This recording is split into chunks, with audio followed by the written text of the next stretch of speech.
अस्सलाम वालेकुम viewers, cool line energy से मैं हूं सलमान खालिद। जनवरी की शामें हैं, ठंड बहुत बढ़ चुकी है, लाहौर का टेम्परेचर जो है वो बहुत ड्रॉप हो गया, लेकिन हम अपनी वॉल ऑफ एक्सपेरिमेंट के साथ मौजूद हैं। आज हम टेस्ट करने वाले हैं मैक्स पावर के नए इन्वर्टर सीरीज़ हैं। ये H8 मॉडल है और उनके साथ मैक्स पावर की 5 किलोवाट आवर की बैटरी है।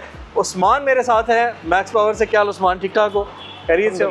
अच्छा उस्मान, हमें आज बताएंगे मैक्स पावर के इन्वर्टर में एक ऐसी सेटिंग जिसमें आप अपने पीक टाइम्स के अंदर इन्वर्टर को ग्रिड फ्री कर सकते हैं, सिर्फ बैटरी पे अपने पूरे घर को चला सकते हैं और अपना जो पीक आवर्स का बिल है, जो कि महंगे यूनिट्स हैं, उनको आप कैसे बचा सकते हैं। बहुत सारे यूज़र ऐसे हैं जिन्होंने ऑन ग्रिड सिस्टम लगाया हुआ है। ऑन ग्रिड सिस्टम पे ऑफ पीक के साथ तो वो अपने यूनिट्स को एडजस्ट कर लेते हैं, लेकिन पीक आवर के बिल आ रहे होते हैं। लेकिन अगर आप ये वाला इन्वर्टर लगा लेते हैं तो आप अपने पीक आवर्स की बिजली को बैटरी पे शिफ्ट कर सकते हैं और उसके बाद ऑटोमेटिकली जैसे पीक आवर खराब होते हैं तो ऑटोमेटिकली ये सिस्टम जो है वो ऑफ पीक मोड पे अपना चल रहा है। तो मैं आपको दिखाता हूँ सेटिंग कैसे होती है।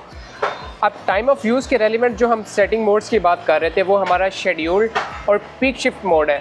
अब इन दोनों फंक्शन के अंदर क्या क्या काम है, अगर आप सोलर के साथ बैटरी को भी फीड करना चाहते हैं, आपके लिए कौन सी सेटिंग ज़रूरी है, आप पर्टिकुलर आवर्स के अंदर अगर बैटरी को डिस्चार्ज करना चाहते हैं तो उसके लिए कौन से आवर्स ज़रूरी हैं और वो आप कहाँ पर सेट करेंगे वो आप इजीली मैं आपको बताता हूँ। अब देखिए ये पीक शिफ्ट, अगर आप ये मैंने जो इसमें टाइम सेट किया हुआ है, ठीक है, लेट्स सपोज 24 आवर टाइम होता है, ये 19 का मतलब 7 एंड टाइम 23 मतलब 11, मतलब 7 से लेके 11 तक मेरी बैटरी ग्रिड को भी फीड करेगी पावर इन केस मेरे पास एक्सेस पावर होगी। फर्स्ट प्रायोरिटी हमेशा लोड रहेगा। अगर मेरा लोड इनफ है, मेरा पावर बच रही है बैटरी की, तो वो मेरी बैटरी फीडबैक भी करेगी इन पर्टिकुलर आवर्स के अंदर।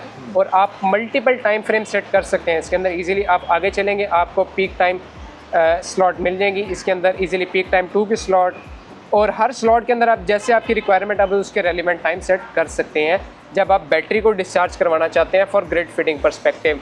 और शेड्यूल्ड सेटिंग का क्या मोड है, अगर आप ग्रिड के होते हुए बैटरी को यूज़ कर रहे हैं और उसके बाद आप उसको चार्ज और डिस्चार्ज पर्टिकुलर आवर्स में कराना चाहते हैं for enabling time of use mode, आप सिंपल शेड्यूल मोड में आएंगे।